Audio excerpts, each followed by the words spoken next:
Oh, well, thank you. You heard that? Oh, yes, I did. And it's giving me it's now, this started just this week. It gives you a little sign that says this meeting is being recorded. By continuing to this meeting, you are consenting to the recording. So I can continue or leave meeting. Bye. No. Well, actually, I've done this before. I have stayed in the entire meeting, left that thing floating just off to Yeah. the side. I never consented, Oh. but I just was there.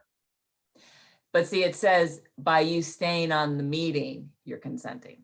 Because that's what I was thinking too, that I had to click it. You don't have to click it. I'm not sure what information. In any case, whatever. This is Yeah, fine. yeah. I consent. Yeah. I hereby give my consent for this recording of A Family of Teachers, episode number 3 about humor in the classroom. Humor in education. Forget the classroom. Education happens outside the classroom too. Correct. And hi, I'm Amy Pickett, East Coast. Woo! Hey, you know, I'm Galen Pickett. I forgot. Yeah, now I know who I am. I am Galen Pickett, and I'm on the West Coast, baby. That's right. Yeah, West Coast rap I'm style. in early childhood education. And I teach physics at Cal State Long Beach.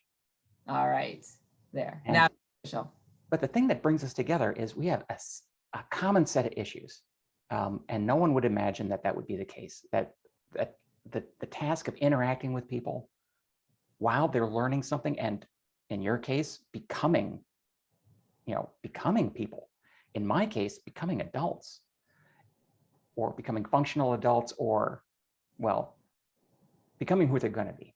So it's remarkable how much stuff is the same issues we got to deal with, same effects, but people are people. So how are we doing this? Are you going? Shall I ask the question, you answer, and then I respond? Because the first one there is a question you asked. So what? So here's the title. There's absolutely no room for humor in education! Exclamation point. Boink. So the question is, what the hell do you mean? Right. Because you don't seem to be all that serious right now. No, I do not take myself seriously, but I take what I do seriously. And I think that is I think that it could actually be through anything you do in life, but certainly in education. If you cannot laugh, if you cannot walk in and laugh, or, just be in a situation with a student and laugh, I mean, that is just part of being a human, and you have to be human. You have to make that human connection with the student, or you can't get anywhere else. And I mean, yeah, I like to laugh and have fun. So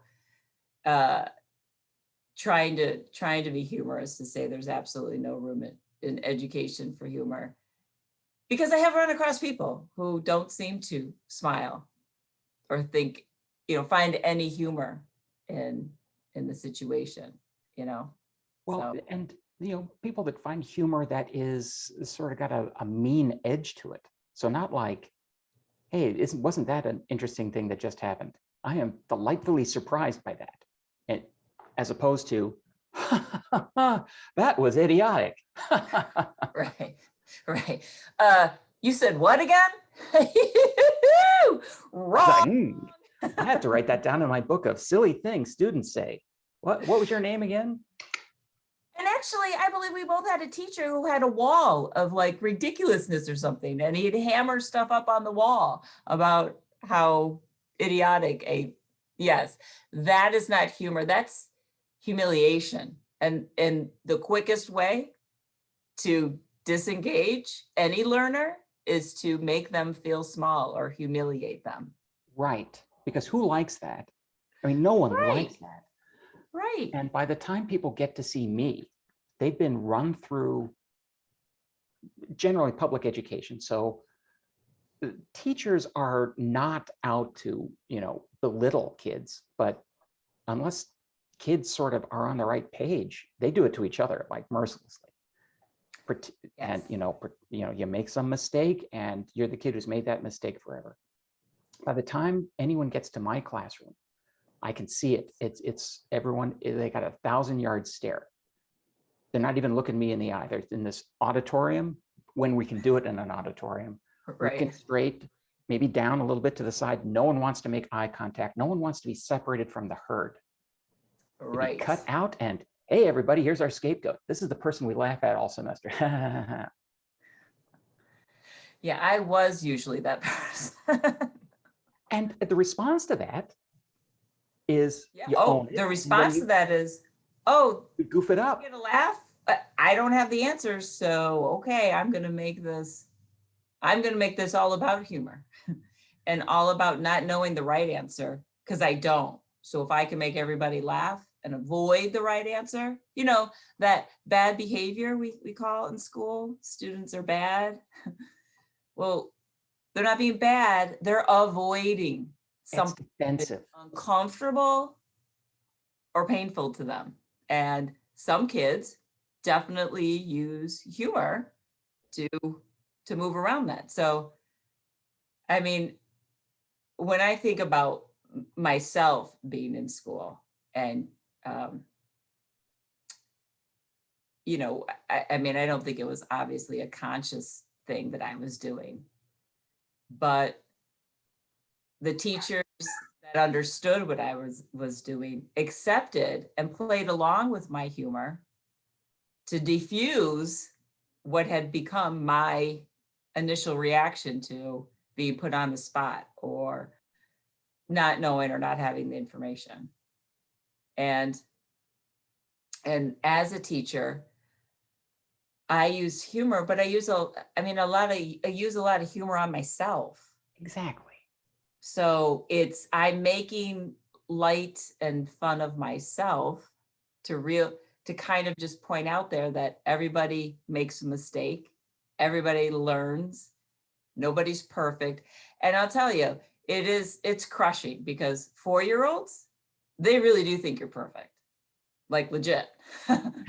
So, I hate to have to crush them all the time to let them know, actually, I'm not quite perfect. And they're like, no, we don't want to believe it. I'm like, we need something that's perfect, Miss Pickett. We need something. Right. Tell us it's Right. not you. It's got to be you. Right. Right. And what do you mean you live at a house? We thought you lived here. Where are you going? Like I'm grabbing my purse and my bag. They're like, where are you going? You live in the closet or something, right? Right. Yeah, they see food, they nap, they figure I just pull out a cot and I get a box delivered for my dinner, just like they get this big cooler box for breakfast and lunch. They figure you must get one for dinner. Well, it's a natural assumption. Yes. So, especially at 4 years old. So let's see, aiming humor at yourself. So what I'm asking people to do is trust me enough to do something that is harder than they think they can do. Yes. And if I start that off by reinforcing that, oh, that's a silly question. I mean, how many times have you heard someone say, there are no silly questions, and then they make fun of the question that's asked? Right. Yeah. So yes, you really don't want questions, and you're going to punish anyone who does ask a question. So when the humor is aimed at me, well, there's a couple important things there. So I'm the butt of my own jokes, but I'm never mean to me. I'm not unfair to me. And that sets a standard of the sorts of playful activity that's going to be professional and adaptive. Right.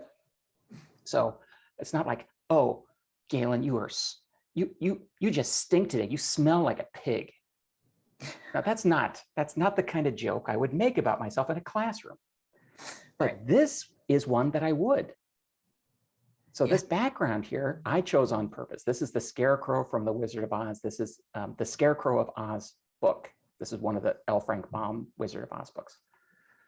And when I was in graduate school, in a graduate quantum mechanics class at the University of Chicago, this is an institution where Enrico Fermi was a professor. This is where it was all figured out. And the person at the front of the room had just been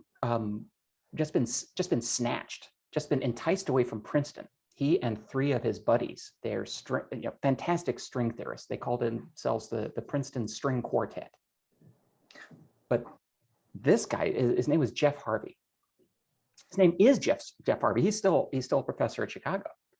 And so in the first semester, he's at the board, he is working something out, and this thing has happened to me 1,000 times. You get somewhere and you know you've made a mistake. You have just no idea where it is though. And everyone in the class were looking and say, yeah, there was a 2 right up there, but no one is capable of saying, Professor Harvey, I think there's a 2, because you don't want to get slapped down. Right. He just took a step back from the chalkboard, and it was chalkboard. No Wow. whiteboard. That's fancy. This is chalk. Excuse me, children, for all the millennials that are watching now. Back in the olden days, we used what was called a blackboard and this thing that's called chalk, and we'd write with that. Okay. Yes, and it would produce dust that would destroy any computer in the room. So back then there were no computers in the room. Oh, yeah, just come by and say hi. Okay. All right.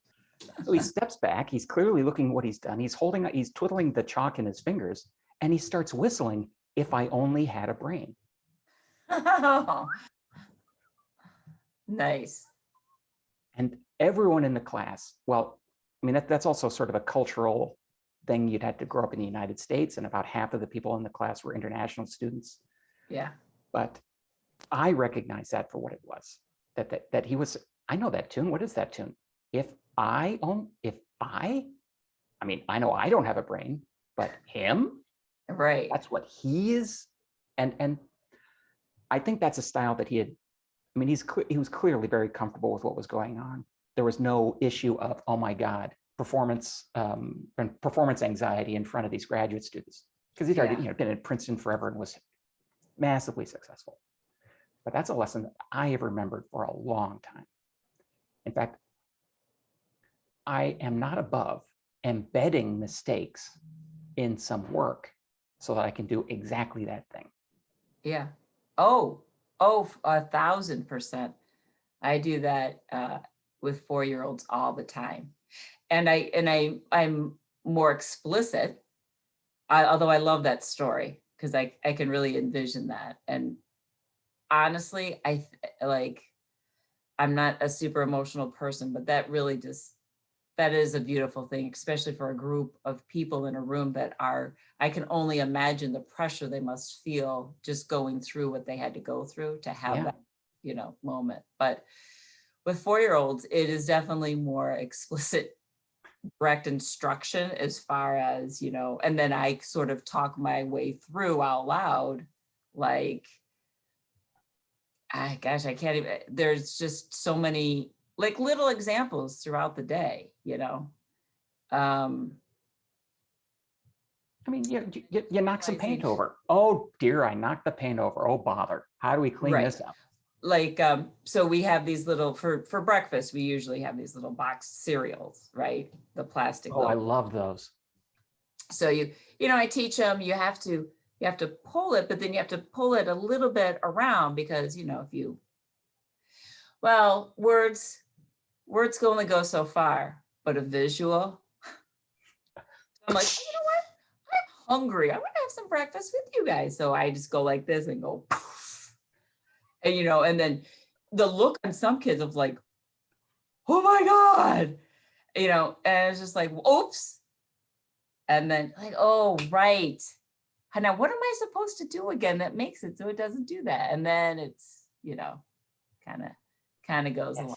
Exactly. So man, but to realize, to just see, like, we spill milk all the time. Yeah. Right. And it's like, there's a little bit of fear in kids' eyes. And it's just like, because you spill milk at home, you'll never get the smell out of the carpet. Right. Oh, no. And, and to be fair, like, I'm sure with Dakota, if you know, if there's a spill or whatever, it's at the end of the day at the dinner table and I'm just like, oh my God. But in school, it's different because I expect it to happen and I expect that to be a part of teaching, because by the end of the year, it's great because, you know, there's still milk being spilled over.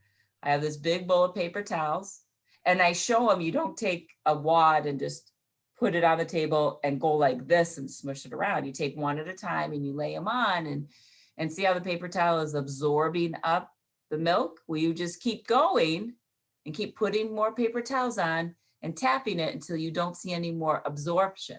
See how the paper towel is now, it's dry. So now you know you have it all. And then you wipe it up and throw it away. So all of the language and, you know, 3-step direction and all of those things that are built into that makes spilling milk like I want it to happen. Yeah. But you know it'll happen, so you can count on it. So you got something prepared for that. Yes. Yeah. Yeah. Yeah. Now, and, you know, it's just, I mean, I will say, and with the older grades that I taught, especially when I was teaching like 5th or 6th grade, I could be more sarcastic with my humor, but, which was funner, you know.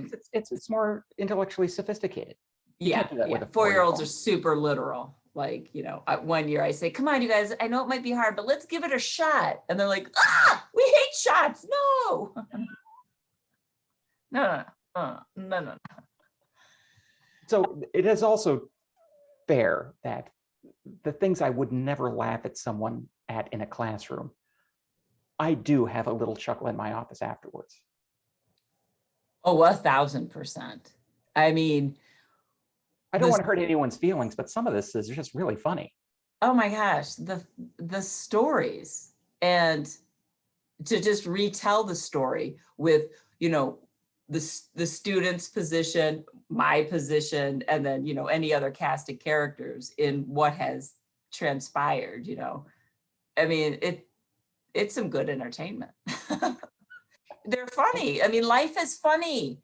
Funny things happen all the time. And if you can't enjoy that, especially in the realm of education, because being an educator is hard. So if you can't find the humor in it, you know, you're just going to make it harder for yourself. Like the hard stuff is always going to be there. So you might as well enjoy the humor along with it. And the people that enjoy the humor the most are other educators. Yes. People that have been in those situations. I mean, it's sort of part of, and a lot of that is physical humor. Part of why it's funny is it's surprising, but it's surprising in a way that you expect and is generic.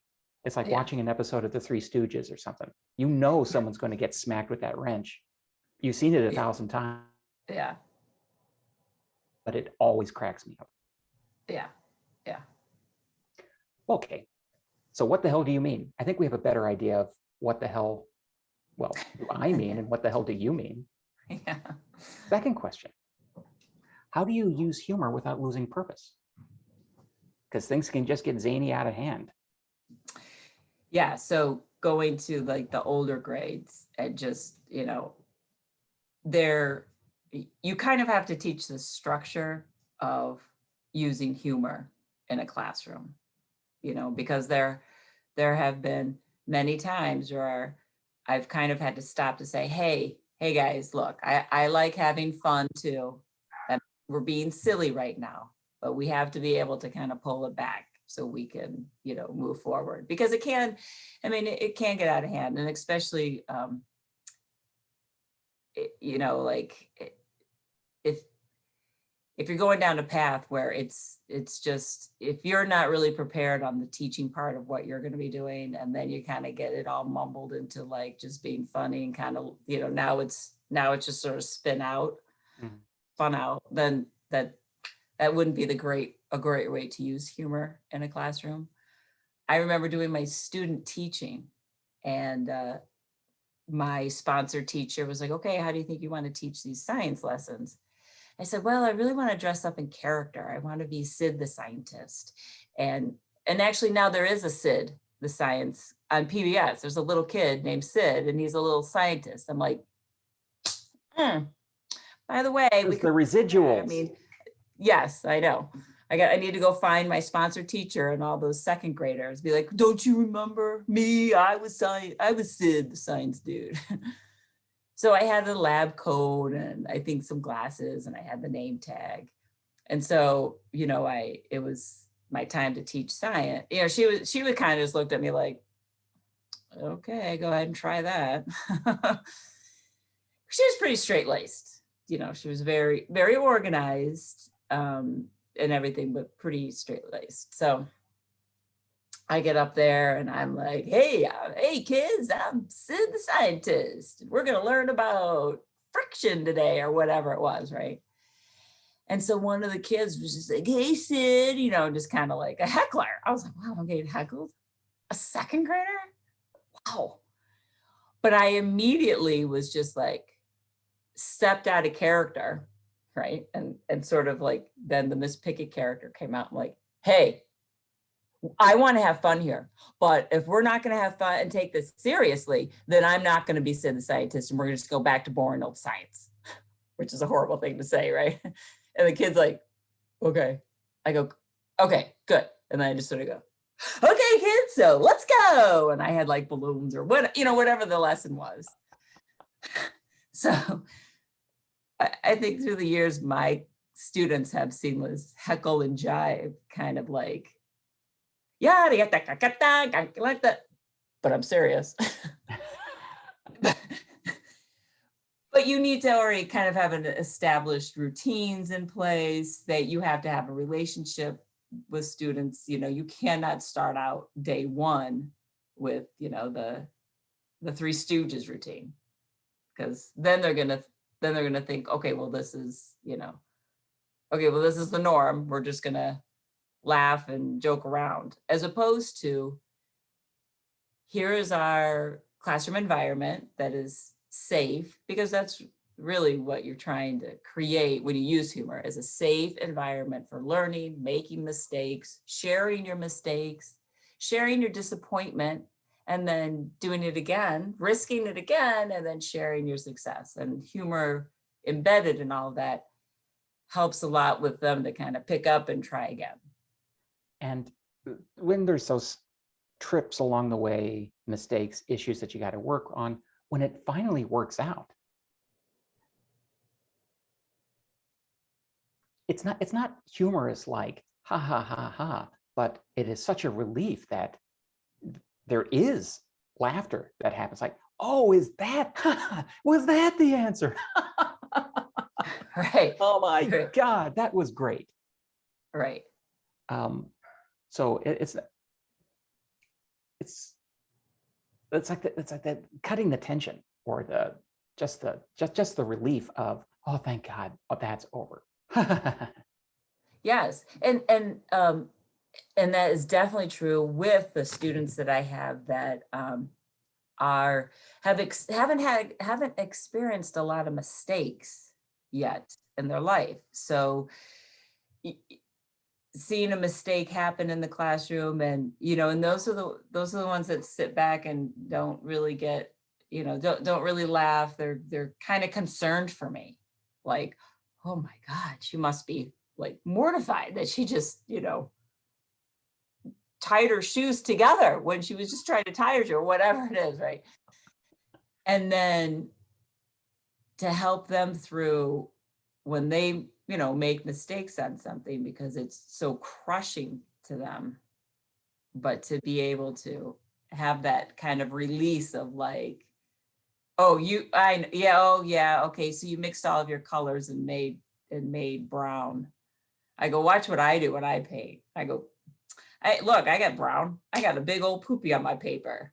And then they start laughing, and I'm like, so let's figure out, like, how do we not mix all the colors together? If we want to keep red, how can we do that? And then now they're not thinking about the brown mess that they made and they failed. Now they're thinking, oh, how do you keep red? And they've got something to do.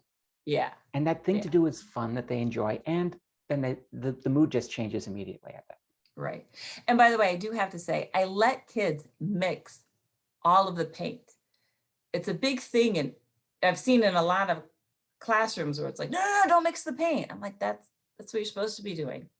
Especially if you've never painted before. That's the natural thing you're gonna do. That's science, people. That's learning. How That's do experimenting. you imagine doing But when you finger have, painting I by did have a numbers? student. What's that? Can you imagine doing finger painting by numbers? Right. In there the one, Right. and then this pinky gets the two in the Right. lines. Right. But when you, so then you have a student that's been allowed to mix all these colors, and they mix them, mix them, mix them till the heart's content. But now they start to think, well, I have all these colors, but now I just end up brown. How do I just stay with, I really just want red and blue over here and green over here. How do I make that happen? So then because they could mix, now they can think about that. So, and they get control of their environment. right. It's not just chaos. And how do you know? You can never learn how to control your environment if you've never given a chance. Right. And you wind up it will drive you insane if you worry about kids mixing all their colors and making or when they keep painting, so they drilled a hole through their paper, they pick it up and it's like, hello.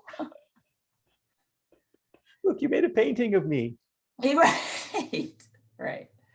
So Yeah.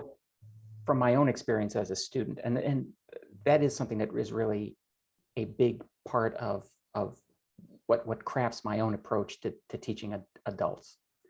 As a kid who was pretty high, so I could answer complicated questions pretty well. I'm the smart kid.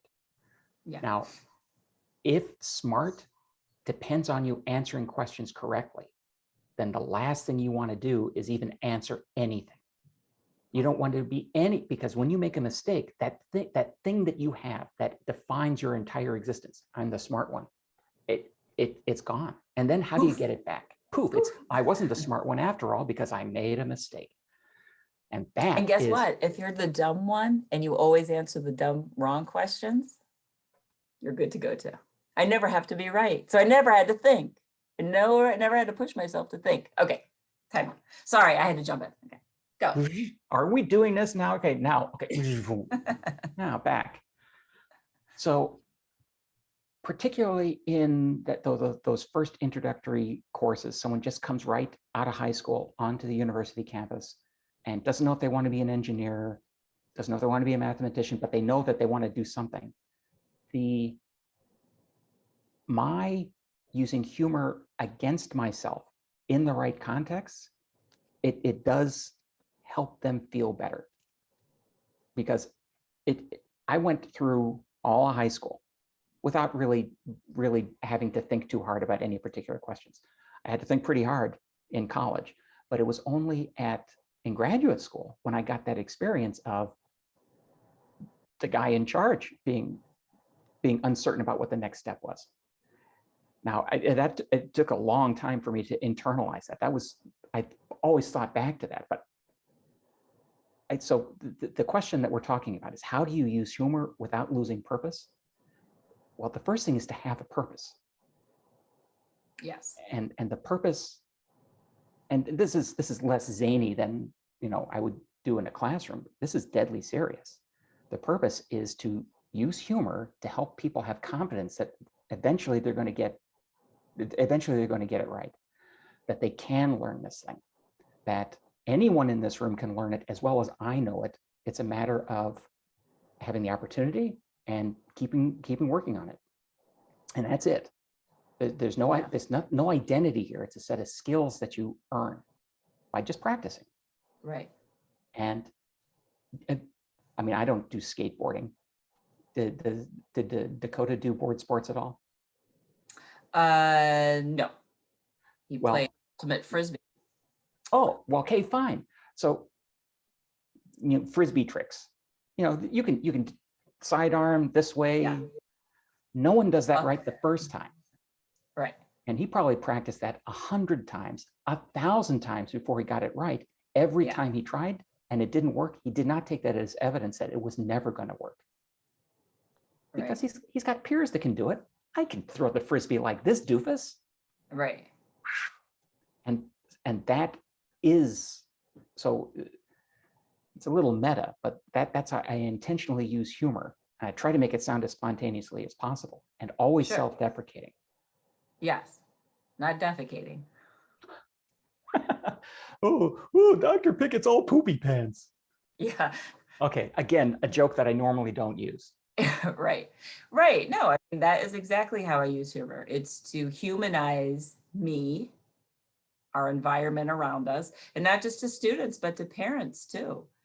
You know, I mean, because I interact with parents, I mean, not this pandemic craziness, but I have parents and caregivers that come in every morning to drop off and come in every afternoon to pick up. So engaging with them in ways that, dressing up in ridiculous costumes, I'm doing that so everybody, well, I do it to have fun too. I mean, I do like a good costume, but it also diffuses any kind of pedestal or, not even pedestal, because that's the assumption that somebody has put me up there, but a perceived, hierarchy of, well, I'm the teacher, so I know better than you, the parent, as opposed to same level. No, we're working together on this, which with students at your level, it's, we're two adults. We're working on this problem together. Although there is a social distance there that, here's the professor who's going to be evaluating me. It's Professor Pickett, it's Dr. Pickett. And I do everything I can to reduce that as much as possible. I do not accentuate that by, for instance, wearing a tie or wearing a sport coat. Yeah. In fact, I might wear the same shirt 3 days in a row, maybe. Maybe sometimes could have happened. You mean just on Zoom? Sure. And this was back when I was biking, 10 miles to school, 10 miles home. What do I care? I got tenure. You have to deal with it. Yeah. The beauty of tenure. What's that smell? Like I said, my poopy pants. Stinky poopy pants. Yeah. Okay. So the third of our questions here is, have you ever gotten into trouble with your smart mouth? When have I not gotten into trouble with my smart mouth? But yes. And that is, it's funny. I'm wondering why I even, why that was a question, because I know it was my question. Yeah, I mean, in regards to, wow. Well, I'll tell you. So what was it in regards to? I don't know. But I'll tell you what I thought it might have been. And this is just from my own experience. So I remember second grade or third grade. So we are living in Denver. And I don't even know why Dad brought this to my attention. I must have been bragging about how I was teasing some kid because,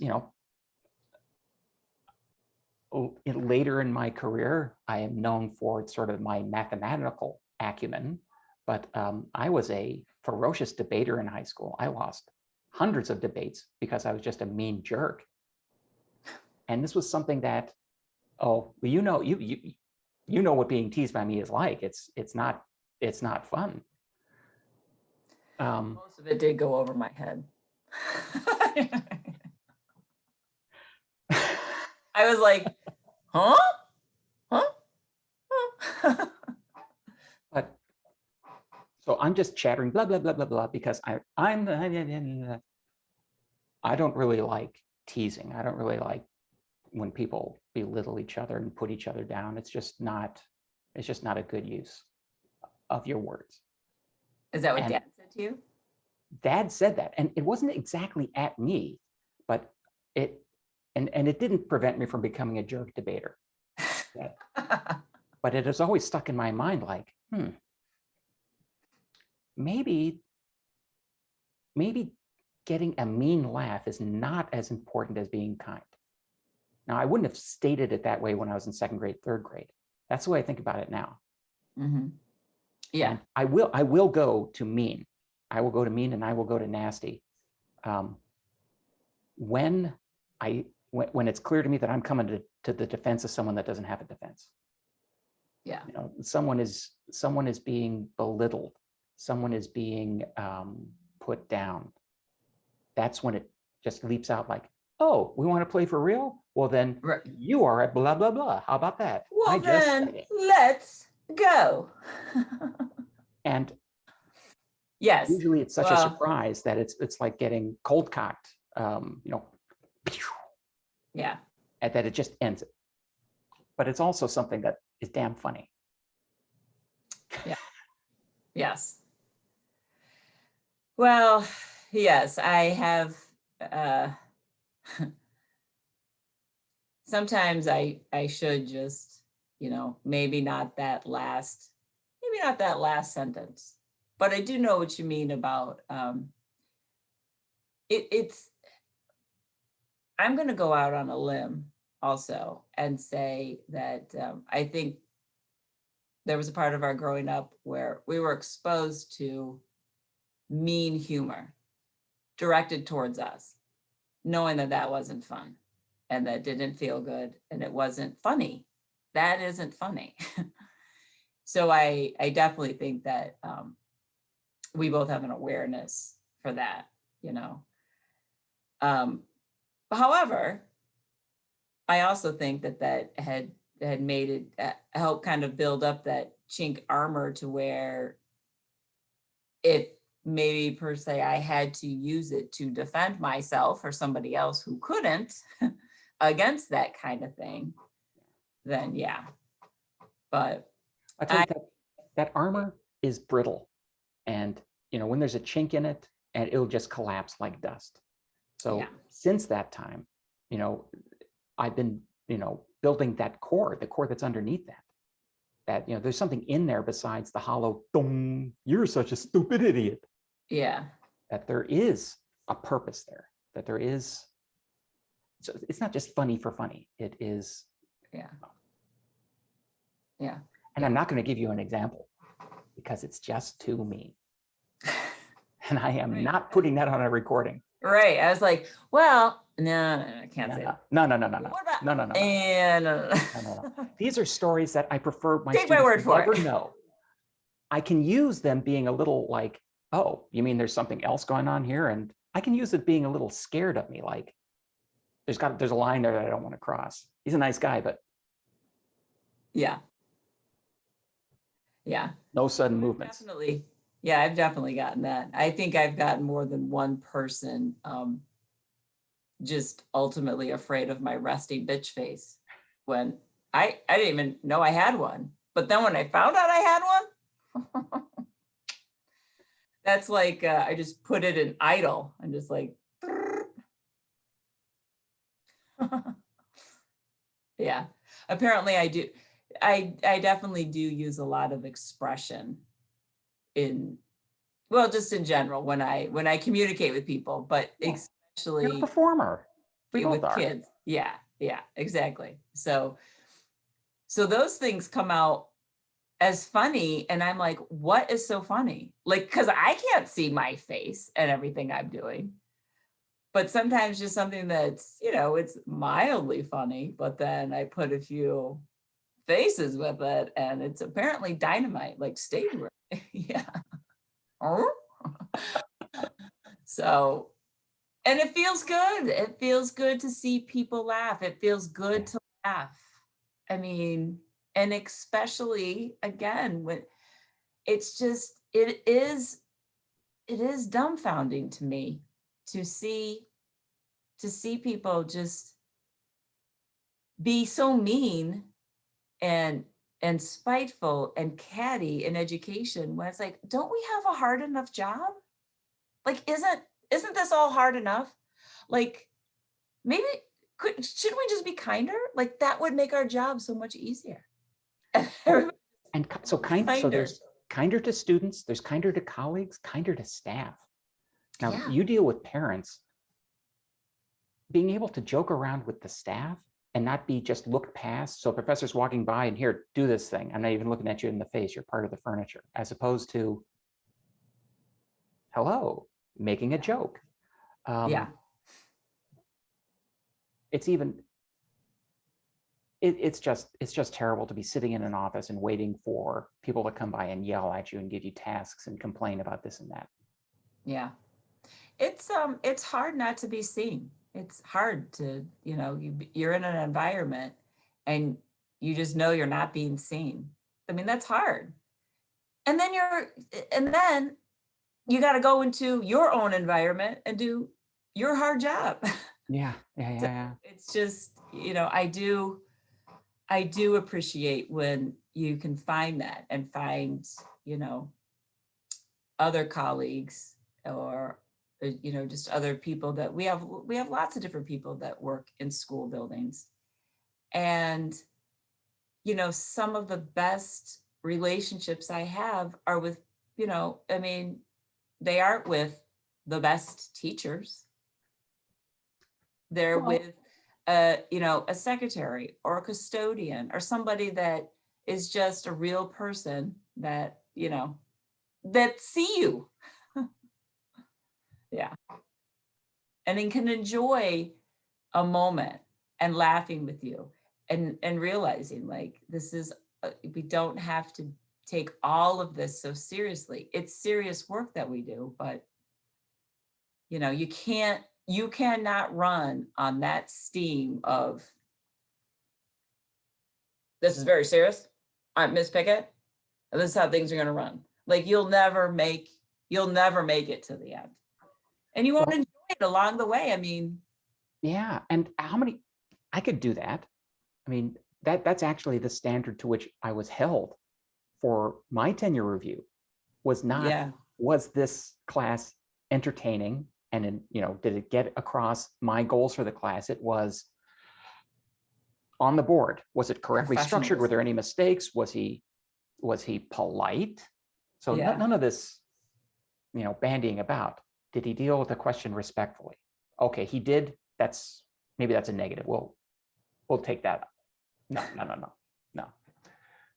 So, but definitely now that I'm in charge of my own, you know, basically the emperor of my classroom, all those lessons get aimed at the same purpose.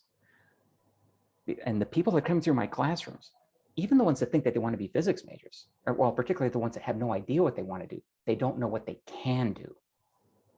And part of enjoying yourself is being able to, you know, laugh. So it has got a deep purpose to it. Yeah.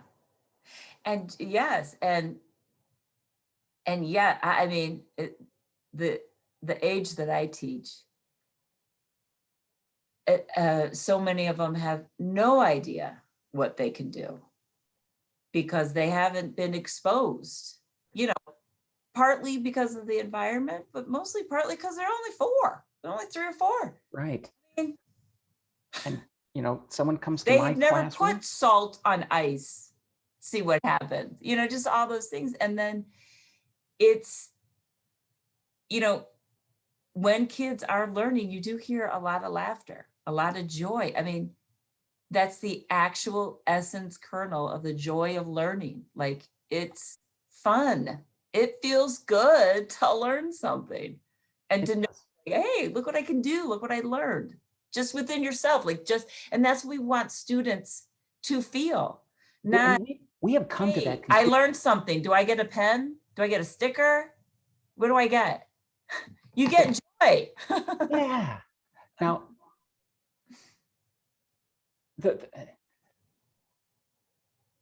you know what it's like to, you know, did you get the answer right? Did you get the answer? Is it that answer? And that's not the point. Eventually you will get the answer. But this whole, did you get it right? Did you get it wrong? Is the answer, is 1 + 1 equal to, is 1 + 1 equal to 2? Or how do you feel about 1 + 1 is equal to 2? how you feel about it is way more important than getting the calculation right. Particularly, not when people, 4-year-olds, been walking around for fewer than 1,500 days on the earth. When people have got decades of experience of, you made a mistake, you're wrong, and you shouldn't be here. Those are the people that deserve a chance to see what they can do. And making it a safe environment, it's a lot of people sort of launch unfair sort of jokes about safe spaces, like, Snowflake, what are you up to? Yeah.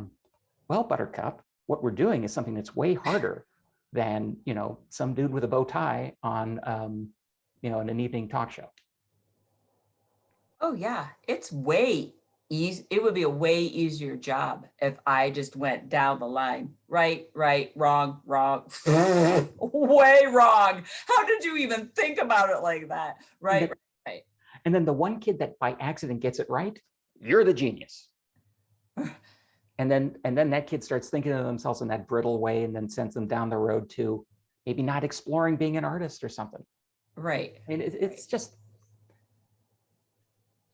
it's really hard to fake humor, and learning something can't be faked. Right. Now, not everyone has to like everything the same way. That's cool. I get that. But Yeah. far too many people have been taught to not like things that they really do like. Yeah. And I do want to go back to how do you feel about 1 + 1? Mm-hmm. Because that is really important in, pre-K or a 4-year-old, because I am super confident that any 4-year-old that feels comfortable with the idea of how do you feel about numbers and working with numbers and manipulating numbers in a really concrete way, they're going to get to 1 + 1 is 2. And that's we're all going to recognize that's the correct answer. They will get to that if they're allowed to be okay with it. Yeah. I would never say, oh no, well, that's the end result. That's where we're stopping. It's a bridge to learning. Just like when I taught 1st grade for letter sounds, short vowel sounds were incredibly hard for some kids. And especially, I don't know what the exact term is, because I know there's some different terms, but ESL kids, or English as a second language, or English, they're 2-language households. So the short vowel sounds are really difficult. So we would use different hand gestures. So A, apple, E, ed, I, itch, O, octopus, U, up, And so that's how we would practice them. And I would see them as they are trying to read. We'd have this test. It was a nonsense word test of CVC, so consonant, short vowel, consonant. And you have to read, so you get a minute to read as many as you can, and then that was a gauge to tell me like how fluent they were, those sounds. So some of those kids, I would see their hand, they'd be going along, and then they'd get to one of the vowel sounds, and I would see their hand, doing the motion, and then the sound would sort of just like fall out of their mouth to just help them. Did I expect them to be using those hand sounds, in college to read? No, this was just a bridge to help them with the trouble they were having there, which is okay. Because they would have never, shouldn't say never, would have been harder to get to just the automatic sounds. Because even in pre-K, it is hard for some teachers to understand that, if you're drilling and skilling kids at this age, yes, they will learn some skills. They could learn 1 + 1 is 2. And they could learn that sentence. And then that, you're right, that might carry them because they can just remember. And then their 1st grade teacher might think, oh, they know how to do math. They just know the sentence. Yes. it comes to second grade, maybe now they have to show the proof and now they don't, What do you mean proof? you know, This is not what I as signed up opposed to for. just pre-K, just playing with, I just s- I s- playing with numbers. I see that all the time when people refuse to put anything down on a piece of paper. They just want to answer a question, think about it, and then give an answer to a Yeah. ridiculously hard multi-step question. Like, if you can do it in your head, you're smart. Using a piece of paper is a weakness. At the risk of triggering you, how do you feel about 1 + 1 is equal to 0? I am sure there is some mathematical thing about that. Well, yeah, well, if it's a -1 plus a +1, right? That, oh, that's great. No, that's not what I said, but that's a great interpretation. Okay. I would go on that bow tie guy's show and ask him, well, okay, what do you think about 1 + 1 = 0? And you idiot, you don't know what you're doing. That's not mathematics. That is the basis of binary mathematics that every computer in that guy's phone, in the studio, everything works on. Yes. Okay. Yeah. Okay. Yeah. Super triggered. I need a drink. No. Okay. Stupid Miss Pickett. Don't even know how to add 1 + 1. Well, this is super easy because the answer is always 1 or 0. So Right. I don't know why we start with that. Right. Half the time you're right. Yeah. No, it's that's and actually that is what happened to me with math, because it was in the beginning of third grade and I was all of a sudden really good with adding a bunch of numbers. We were given, it's like 5 digits and then you'd have to add them up, and it was a bell work kind of thing. So I had gotten a couple sheets done before the brain in the class, and everybody's like, whoa, whoa, whoa. So now I'm like, oh God, now I'm stressed. Like, so then what started happening was I was just starting to fake it just to beat this smart guy, right? I turned it in. Then I had to be pulled out for a resource room because I didn't know how to read. So she would come to the door, which was so demeaning because everybody knew the stupid chick had to leave to go with, right? So on my way, I started to say, oh, just a second, I got to get something else. So I would go through the math that I had just turned in to pull it out. And then I'd sit with my reading tutor and be like, I'm just going to correct my math first, and then go through and like correct the wrong answers. So what did I learn from any of that? Yeah. But yes. So I will say, I cannot remember a telephone number for my life. And that is one thing that Dad noticed, immediately. I mean, he told me when I was a sophomore in high school. Oh yeah, if you want someone to remember a telephone number, ask Amy. You've got some kind of mathematical sense in there that's been, beaten out of you or, pushed aside. And you were the math coach, right? Yes, I was. And what I enjoyed most about that was the interaction with teachers and kids. And I loved them. I mean, we had a, I don't even know if I can say the name, that it was very controversial program that we had. So yes, I was a math coach, and I was put on the spot, actually. So all the math coaches were meeting. I was put on the spot to count by sevens. Go. I was like, 7, 14, 21, and I'm freaking out because now I'm in front of all these math coaches, And so I'll be honest, that was great because that made me realize like that kind of hot second, pitting out, sweating, like that's what kids go through when you put them on. It's PTSD for sure. I go through the same thing every time. Yeah. And by the way, I remembered phone numbers because it was my lifeline out of that house. Get me the hell out of here. Plus, I mean, I don't know any phone numbers now because I just keep them all on the cell phone. I don't know when somebody asks me what my phone number is, I'm like, Why would I know that? If I knew it, someone could steal it. That doesn't make any sense. Right. Okay. Well, I think that's our entire template. We had the little introduction where we're sort of bumbling around, figuring out what's going on. Yeah. We had the questions, and then we had these vignettes from our shared history. Yeah, I think it's good to have the three questions that kind of get to but then, where it goes, it goes. It went. Yeah. And it's an hour now. So. Goes. That's right, Granddaddy. You tell him. Charades with Granddaddy. Yes. Okay, good. That's a story for another day. Yes. So I'm going to stop this recording. Okay. And then we can start, then we can say what the real mean stories were. Yeah.